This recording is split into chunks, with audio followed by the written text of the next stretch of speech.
Okay, let's discuss that further in terms of what the implication of the Trump win has on the global economy as well as our own.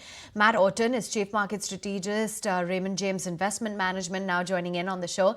Thank you so much for taking time out. And I was actually reading some articles as to what really influences voters in the US, and I believe the economy plays a very big part. And clearly, a Trump win seems to be a great thing for the economy, as we have seen in the past. So, how do you believe this win is likely to play out, more importantly, for the global economy as well as our own? Hey, good morning. Great to join you. And I think it's certainly a positive signal. It's a positive signal, most particularly for the US economy. And I think it's a positive for selective parts of the global economy. Because, like you were talking about earlier, I think tariffs are going to have different impacts across the world. And it's too early to know exactly what those tariffs are going to look like, how they're going to manifest themselves, whether they're used more as a negotiating tactic or it is a very kind of hard stick against certain belligerent powers around the world.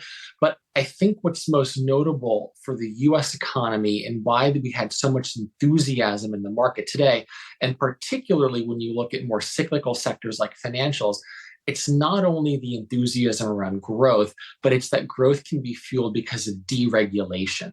The regulatory environment for the past 4 years has not been incredibly favorable for mergers and acquisitions. It hasn't been favorable for consolidation of certain industries.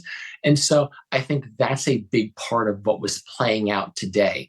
And when you have a strong reaction post-elections, that tends to play out over the next 2 weeks, over the next month. We're heading into a very favorable seasonal period for the overall economy. So I'm very optimistic about where the markets go. I'm more optimistic about the prospects that the growth we've been seeing can be maintained. But when I look at the world, I think selectivity definitely has to be required. And there's certain countries that are certainly going to benefit more than others. And I think within the emerging market complex in particular, some of the friendlier nations to the US, where call it friendshoring, can happen, where I think Trump feels confident in the regimes there, call that India, Vietnam, Taiwan, South Korea. I think those are countries that I would be looking at in particular from a global perspective. When Donald Trump got elected in 2016, markets went down, right? They were worried. 2024, markets are going higher. Why different reaction to the same person? Yeah, it's a good question. And I think the initial knee-jerk reaction in the US was down, followed by a very strong rally through the end of the year in 2016 as investors got confidence with respect to what Trump really meant. Because in 2016, it was really an unknown variable. I don't think anyone was expecting Trump to win. So there was a much higher element of uncertainty then. And I think that's why you saw that initial pullback. Whereas today in the market, I think we have a very clear vision of what Trump 2.0 will mean for the US economy and for the markets as a whole. And because of the strength with which he was elected, winning the popular vote, the Senate moving Republican, the House most likely moving Republican, I think that sends a very strong signal that the policies on which the Republican platform ran are going to be enacted and put into legislation. And a big part of that is pro-growth, lower taxes, deregulation, and really trying to make sure that the economy is able to continue growing. So I think that accounts for the difference in the overall reaction. But overall, the market was positive in both cases. It just took longer in 16 for that to play out. Just wondering as to what the reaction, or rather what a Trump victory would really mean, Matt, for various asset classes. Because from what I see, it's actually Bitcoin wherein you're seeing a massive risk on. Yeah, and Bitcoin was front and center with respect to the Trump campaign because he ran first on the platform of, we're going to deregulate, we're going to allow Bitcoin, we're going to create a reserve of Bitcoin in the US. So there's a lot of very positive read-throughs you can get with respect to Bitcoin.